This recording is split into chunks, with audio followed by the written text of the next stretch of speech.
Hello, ladies and gentlemen. My name is Eddie Marcus, and I'm spokesman and advocate of basic human rights for all people. I'd like to talk with you just for a few moments on the subject matter, the relationship between money and the Bible. The relationship between money and the Bible.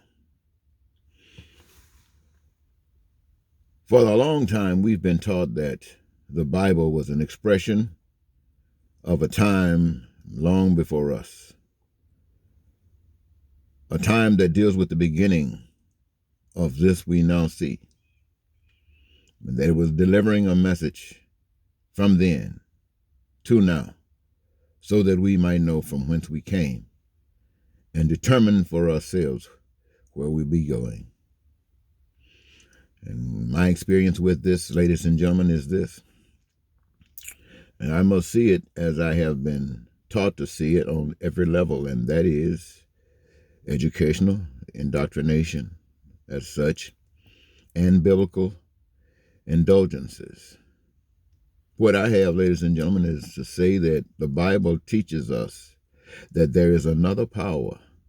There is a God, an invisible power that you and I cannot see.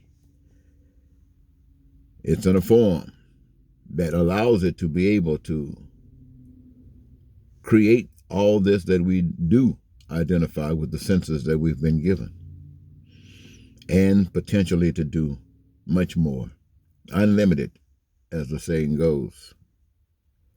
We have also, my friends, my sisters and brothers, been told that it is this God that who created us intend that we live in peace, that we live prosperous, that we live free, that we live joyously, and that our dreams are fulfilled. In essence, our needs, our wants, and our desires are met. And to make this something that we are all entitled to, we all benefit from it, we all engage in the process of creation, the manifestation, in such an abundance that none would lack any at any time. This is an expression of life. This is an expression of love. This is an expression of God. Now, that is what the Bible teaches us.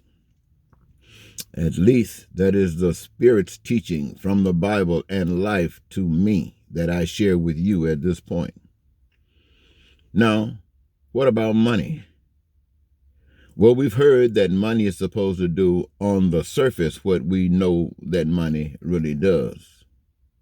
But the true meaning of money is to separate humans from their life source, which is the God I've just explained, and to refocus humans' attention and focus on a new power, a power called man. And as a tool to capture a man from his real true focus, money is used. Money is used to supplant what humankind is to do for one another by now suggesting that if you got the money, you can do everything you want to do. And it determines who is superior to one another. It does all kinds of things, ladies and gentlemen. That's what money is supposed to do.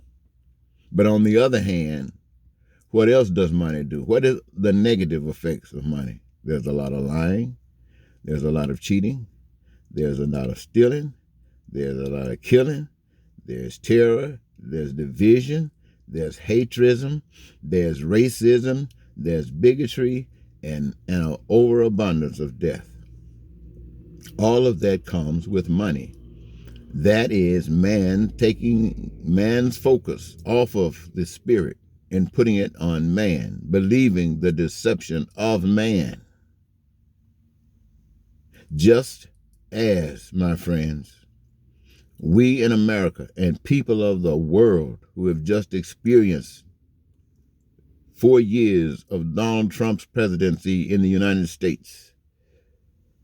4 years of lying and cheating and putting up with crooks, and you know the story.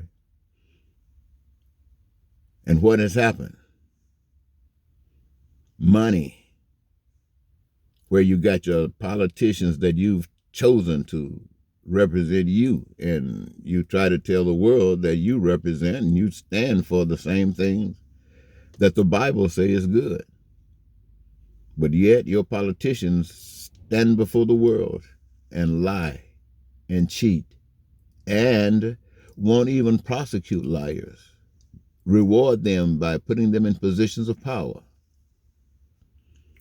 Ladies and gentlemen, the relationship of money and the Bible. The Bible is to remind you of the true power. Money is to separate you from the true power. The relationship that they have together as man uses them is that the Bible has been changed from those who are led by the Spirit and teaches by the Spirit to those who are Bible scholars, who teach you the familiarity of the Scriptures over and over and over again, and keeps your mind set right where it is, that allows money to be your God. See, you don't see man as your God. Your focus is the money. All you're looking at and for is the bait, a bait that captures you, your spirit and your soul, and allows you to be blind to the times when a message comes to you that you're on a path of destruction, yet you can't hear it. Why? Because you're so busy. You're blinded in your search for money. Money. And so you take the Bible and split it up from God's meaning to splitting up different denominations, Catholic, Protestant, in all kinds of forms, every kind of form. And none of them agree on one thing that would allow them to come together and look out for the benefit of God's world, God's purpose, rather than that of man and money. So, my friends, the relationship, once again, of money and the Bible. The Bible is to remind you that there is something you can't see that's more powerful than all that you can see. And money is to blind you to that which you can see. Where would that take you? It will take you straight to where Donald Trump is leading you, straight to hell, at a speed of whatever pace he can get going. Democrats will slow you down, but it's still on the same path. The only thing that can save you is God, the belief in a power you cannot see, by allowing that power that you cannot see to live in you, and you become an expression of that power that you cannot see. And when you see physically love that is greater than the love that you are able to exhibit, then you are to grow from it as a flower grows from water in the sun, that you might be, and the world would be better for it. Thank you so very much, ladies and gentlemen.